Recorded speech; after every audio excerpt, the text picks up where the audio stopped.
যদিও রাত্রি হচ্ছে ভারী, তবুও চলবে আমাদের কবির জারি জুড়ি। আমাদের বিজ্ঞানের যা বাহাদুরি, বাহাদুরের অন্ত বলতে নাই। বলছে সর্বত্র বিজ্ঞানের দাম, ভগবানের দাম ছোকরা খুঁজে পাচ্ছে না। কাকা, আষাঢ় মাসে কচি কচি দুব্বা ঘাস খাওয়া এড়ে গরুগুলো দেখেছেন কেমন মাটি যায় বাপ? দেখেছেন? সার করে ভিজা মাটি যদি পায় কি করে? সিংগুলো কি করে?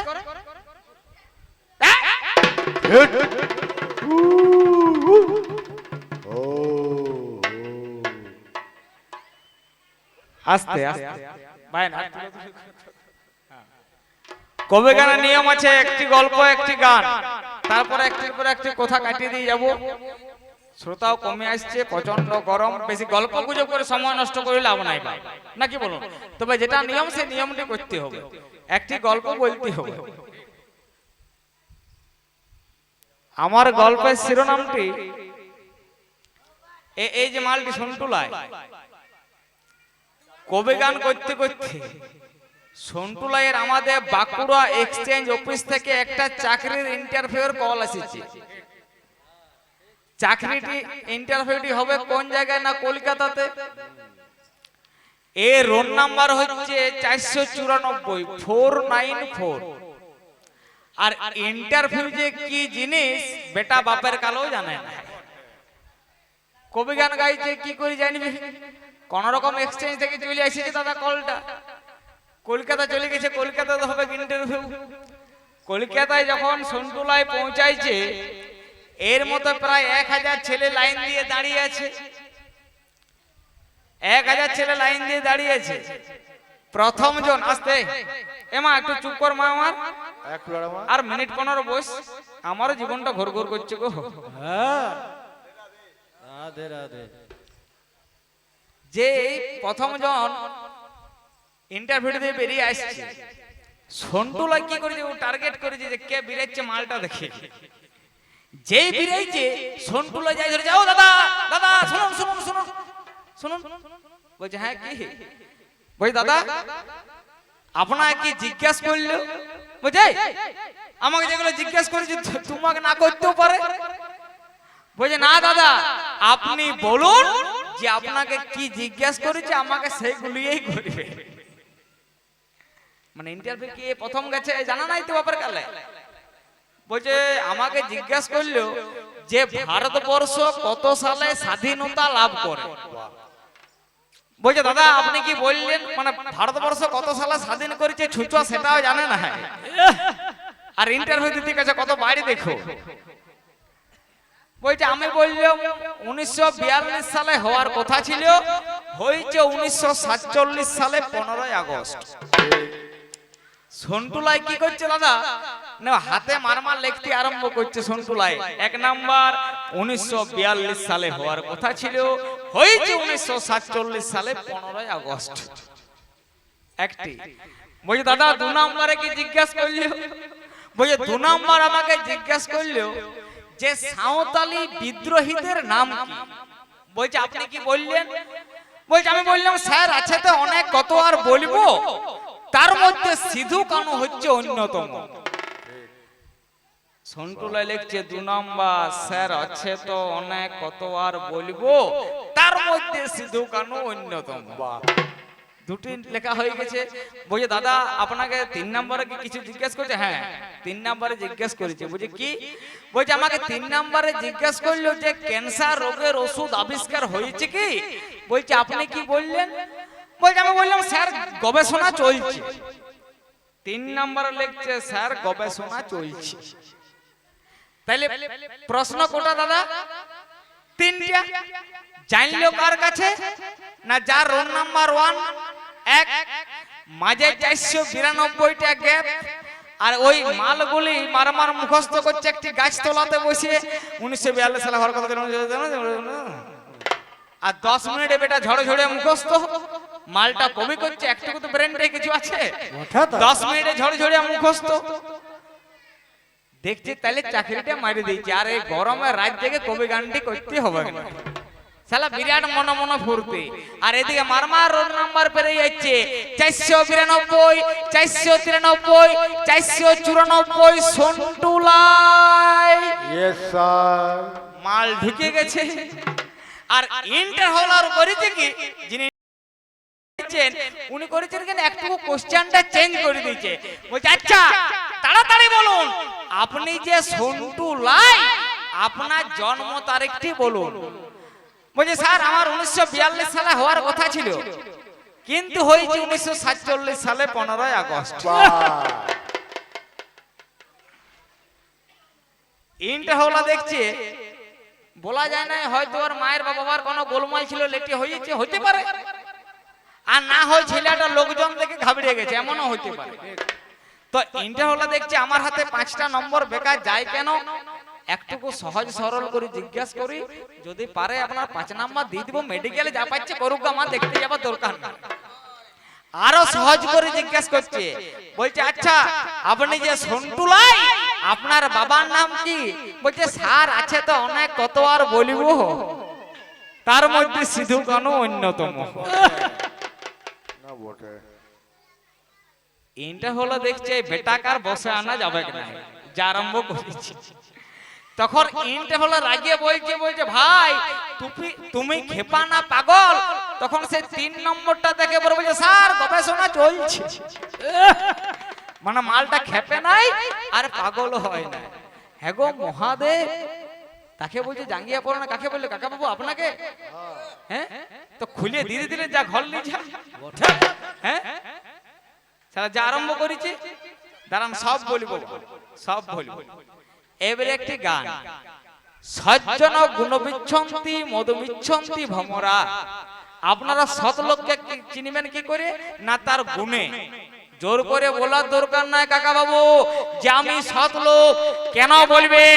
সৎ লোককে চেনা যায় তার গুণে। সজ্জন গুণবিচ্ছন্তি মধুবিচ্ছন্তি ভমরা। আপনারা ভমরকে চিনবেন কখন? না সেটা যখন ফুলের মধু পান করে, সেটাই হচ্ছে রসিক ভমর। আমার গানটাও ঠিক তাই, সঙ্গত গো। ও রসিক ভমরা ভমরা ফুলের মধু খায়, যে রসিক ভমর সে ফুলের মধু খায়।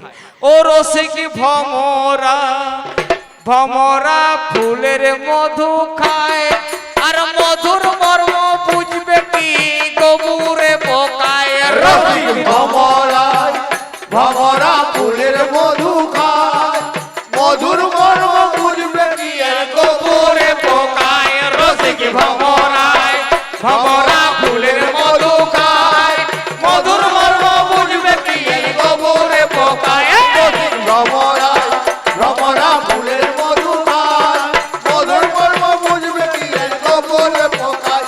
রসিক ভমরা ভমরা ফুলের মধু খায়, মধুর মর্ম বুঝবে কি গোবরে পোকায়। ওরে প্রস্ফুটিত চাপার কলি চাপা থাকে কাদা বালি। প্রস্ফুটিত চাপার কলি চাপা থাকে কাদা বালি। ওই তবুও তাতে বসবে অলি, ওই মধুর আশায়। রসিক ভমরাই ভমরা ফুলের মধু খায়, মধুর মর্ম বুঝবে কি গোবরে পোকায়। রসিক ভমরা ভমরা ফুলের মধু খায়, মধুর মর্ম বুঝবে কি গোবরে পোকায়। রসিক ভমরা ভমরা ফুলের মধু খায়, মধুর মর্ম বুঝবে কি গোবরে পোকায়। এ ভাই, এই যে কমিটি ছেলে ছোকরা দিকে বলছি ভাই, তোমাদের সব বিয়ে হয়েছে তো? হয় না? এই সালার জন্য হয় না, আমি গ্যারান্টি দিতে পারি। এই যে বিজ্ঞানে নানা রকম জিনিস আবিষ্কার করছে, হচ্ছে নাই ভাই। যাদের হয় না এখনো বিয়ে করার ব্যবস্থা করো। যে হারে পশ্চিমবাংলায় কমছে মেয়ে ছেলের হার, তাতে কিন্তু হবে না।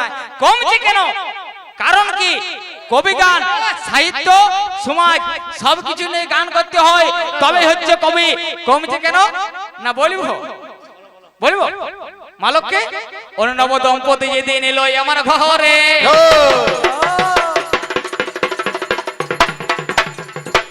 ওর নব দম্পতি যেদিন বলি হরি ওরে এলো আমার ঘরে, সুখে আর শান্তিতে সংসার তারা কর। এবার উভয়ে মিলনে নারী গর্ভবতী হইল। সঙ্গে সঙ্গে ছোকরা তখন মোবাইলটা নিল। এখন হেলো হেলো কোথায় চলে এয়ারটেল আর এয়ারসেল। বিএসএনএল বলছে বাবা আমিও কম নাই। এবার জিও এসে মার্কেটে করে নিল ভাই। যেদিন মাত্র কিন্নি আমার গর্ভবতী হইল সঙ্গে সঙ্গে নার্সিং হোমে ফোন করে দিল। অ্যাম্বাসেডার একটাই আমার ভাড়া করে ভাই। ছোকরা তখন বউটাকে যতনে চাপায়। সামনাসামনি নার্সিং হোমে উপনীত হইল। বর্তমানে বিজ্ঞানে কত নীতি এলো। বর্তমানে বিজ্ঞানে মানুষ হইল হাতি। একখানা যন্ত্র যার নামটা সোনোগ্রাফি। আল্ট্রাসোনোগ্রাফি রইল ডাক্তারের কাছে। বউটাকে নিয়ে গেল ডাক্তার বাবুর কাছে। প্রথমেতে মেয়েটাকে যতনে শুয়াইলো। পেটের ছবিটা দেখতে পেয়ে গেল। বাই চান্স যদি আমার মেয়ে ছেলে হলো সঙ্গে সঙ্গে গর্ভটাকে নষ্ট করে দিল। ইংরেজিতে যাকে আমার অপারেশন বলে। এইভাবে মাল্য দাদা জানায় কথা বলে। এইভাবে মেয়েগুলো মেরে দিচ্ছে ভাই। যার ফলে মেয়ে ছেলের সংখ্যা কমে যায়। তাতে আল্ট্রাসোনোগ্রাফি বন্ধ করা চাই, নাহলে তাঁতি পাড়ার কোন ছেলে ছোকরার বিয়ে হবে না। এগুলো বন্ধ করো। এই বিজ্ঞানে করেছে নাকি বলো? ওইগুলো করতে যাইস না, এরকম 2 নম্বর ইতিহাস।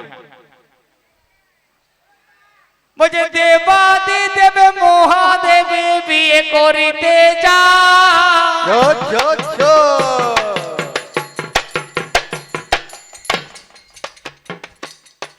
বাপের কালো মহাদেবে জাঙ্গিয়া পরে না। দাদা জাঙ্গিয়ার দিদি নাকি কাকা? বেকার রাজ বাড়ায় লাভ না কি মুরগান্দা দিদি? বেকার ওটা ঘর নিয়ে যেতে লাভ না হয়। এই শালাকে দিদি কি বলছে গো? বিয়ে করতে যাচ্ছে মহাদেব, বিয়ে করতে যাচ্ছে। ঈশ্বর মূল অনন্ত মূল নাকি বললো? বরণ ডালাগুলি রাখে যেন বরণ ডালাটি ঘুরায়। তাহলে বরণ ডালাটি ঘুরালে হবে কি না, সাপগুলি শিকড়ের গন্ধ পাবে। গন্ধ পাইলে সাপগুলি ছুট মারবে আর শাশুড়ির সামনে খুইয়া সিন সিন। আপনারা সব হো হো করে হাসি দিলে তো মাসিমা আপনারা সব বুঝে হাসিলেন মা, না না বুঝে বলুন তো? আমার মনে হচ্ছে না বুঝে হাসি ওঠে। এটা না বুঝে হাসি। ওই যে বাউল করে দিবে বাইন। না বুঝে হাসি, না বুঝে না বুঝে হাসিটা কিরকম না, একজন বোনপোতে হাসাচ্ছে আর মাসি কাঁদছে। শুনুন, বোনপোতে হাসাচ্ছে আর মাসি কাঁদছে। মা লক্ষ্মী হাসিলে কেউ কাঁদে? মা হাসিলে কেউ কাঁদে বলুন? কাঁদে না? কাঁদে। দেখবেন শীতকালে যদি কারো শালকি থাকে সে বুঝতে পারবে কি জ্বলনটি। মাসির দুটি গালে শালকিতে ভরপুর আর বোনপোতে হাসাচ্ছে আর মাসির হাসতে যায় শালকি গুলো ফেটে যাচ্ছে আর মাসি কাঁদছে। বলছে মাসি কাঁদছিস কেন? না তুই যে বাবা হাসাচ্ছিস। এই কবিটাও ঠিক তাই। শিব ঠাকুর জাতি থেকে বলুন তো? পরম বৈষ্ণব। এরা জানতো? এরা জানতো যে প্যান্টের নিচে জাঙ্গিয়া পড়তে দেখালো কে? সেটা দেবাদিদেব মহাদেব। দেবাদিদেব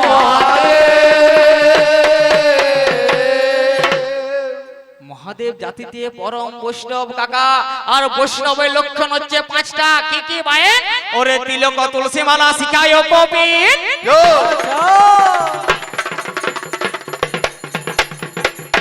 ওরে তিলক তুলসী মালা আমার শিখায় কবির। অবিরত হরি নাম মুখে নিষিদ্ধ। এই পঞ্চগুণে আমার বৈষ্ণবের হয়। তাহলে বাগছাটার নিচে তারা কপিন রয়। ওই জন্য সাপগুলোকে ধরতে যায় না। এর মতো এটা মরদ বুঝতে পারবে না। 3খানা জিনিস আমার মহাদেব দিয়ে গেল। কপিনটা দেখে এরা জাঙ্গিয়াটা পেল। মহাদেব গোলাতে সাপ একটা নিল। সাপটার নাম আমার উদয়নাগ ছিল। তাহলে কি কারণে মহাদেবের গোলায় সাপ নিল? মহাদেবের গোলা সাপ এদের গায়ে হলো, তাই পরে এই সালারা ঘুরাঘুরি করে, তিনখানা জিনিস পেলি মহাদেবের বরে। গোলার সাপটা এরা টাই রূপে পায়, কোমরের সাপটা এরা বেল্টি করে ভাই, কোপিনটা দেখে এরা জাঙ্গিয়াটা পেল। ভাগ্য ভালো সেদিন এতে বাগছালটা গেল, সেদিন যদি বাগছালটা না যাইতো ভাই, তাহলে সন্টু লয়ার বাপের কালে জাঙ্গিয়া পেত না।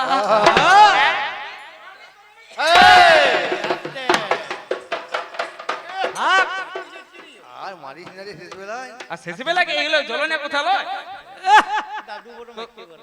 এই না খুব জ্বলন ধরেছে, শিব ঠাকুর কি করে জানিবে কি করে? আমার মনে হচ্ছে দাদা সন্টুলাই শিব ঠাকুরের বিয়েতে আইসক্রিম সাপ্লাই দিতে গেছিল। হ্যাঁ গো, না জানিবে কি করে? দেখছো বাবা প্যান্টটা নিচে জাঙ্গিয়া পড়তে হয় না কি রে, এইটা দেখে মালটি পাইছি বুঝলে। দাঁড়া, আমার কি প্রশ্ন করে গেছে মা, কি প্রশ্ন করেছে? বলছে আমার যুগে কি ছিল না কাকা? টিউবওয়েল, টিউবওয়েলটা ছিল না। এই শালারা জানতো যে মাটির নিচে জল পাওয়া যায়? কি গো জানতো যে মাটির নিচে জল পাওয়া যায়? দাদা দেখালো কে? আমার যুগের একটা বিজ্ঞানী ভাই, যার নাম অর্জুন, আমার মহাভারতে পাই। পিতামহ বিশ্বয় আমার সরসজ্জা নেই, সরের উপর শুয়ে আমার অমনি শুয়েছিল, 58 দিনে আমার সরে পেয়েছিল। এমন সময় বিশ্বের আমার জল তৃষ্ণা পেল, দুর্যোধনের ডেকে আমার তখন বলেছিল, শুনো শোনো নাতি সাহেব জল দেওয়া চাই। জল আনতে দুর্যোধন গেল হস্তি নাই, স্বর্ণ ফিঙ্গারে আমার জল এনেছিল, সেই জল বিশ্বয় আমার পান না করিল। নিকটতে অর্জুনকে দেখিবারে পাই, ফাল্গুনী নাম তার কারবা জানা নাই। অর্জুনকে ডেকে আমার বলেছিল পানি, শুনো শোনো নাতি সাহেব ওই হে ফাল্গুন, মৃত্যুকালে একটুকু মায়ের জল খাবো, মায়ের জল খাইয়ে স্বর্গে আমি যাব। সেই মাত্র দাদু আমার জল খেতে চাইল, সঙ্গে সঙ্গে অর্জুন আমার কি কর্ম করিল? কোন জল দাদু আমার খেতে চাই ভাই? মায়ের জল ছাড়া মুক্তি পাবে নাই। গঙ্গা পুত্র বিশ্ব বটে মনে পড়ে গেল, তিনখানা গঙ্গায় আমার বিশ্ব মাঝে হলো। স্বর্গে আছে সুরধ্বনি জানেন তো সবাই, মধ্যে আছে ভাগীরথী শুনবেন সবাই। স্বর্গে আছে সুরধ্বনি, মধ্যে ভাগীরথী, পাতালেতে যাচ্ছে বইয়ে দেবী ভগবতী। সেই মাত্র দাদু আমার জল খেতে চাই, সঙ্গে সঙ্গে অর্জুন আমার কি কর্ম করিল? একবারে বানায় আমার ছেড়ে দিল ভাই, পাতাল ভেদিয়া বানার সাতলে যায়। ভগবতের গায়ে যখন বান ঠেকেছিল, তারপরে জলটাই আমার উপরে উঠিল, সেই জল বিশ্বয় আমার পান করেছিল। ক্যালেন্ডারে দেখতে পাবেন নবসুতা দল, আজে বাজে বললে বাবা কবি হবে নাই। নিচের জলটাই আমার উপর তুলে ভাই, সেই যে অর্জুন আমার উপরে তুলিল, তা সূত্র ধরে সালারা টিউবওয়েলটা পেল। ভগবানের নিন্দা করতে আসেন না রে, ভগবানকে মান, ভগবানকে কি মালক কি? ওরে ভগবানকে, ভগবান খুঁজবি, ভগবান দেখবি, ভগবানকে দেখতে হলে হৃদয়ের মাঝে। যিনি দেখায় রাস্তার পথ তিনি অবতীর্ণ, সর্বশ্রেষ্ঠ যারে বলি তারে ভগবান। কবি কেন নায়ক দাদা কোনদিন সমাপন?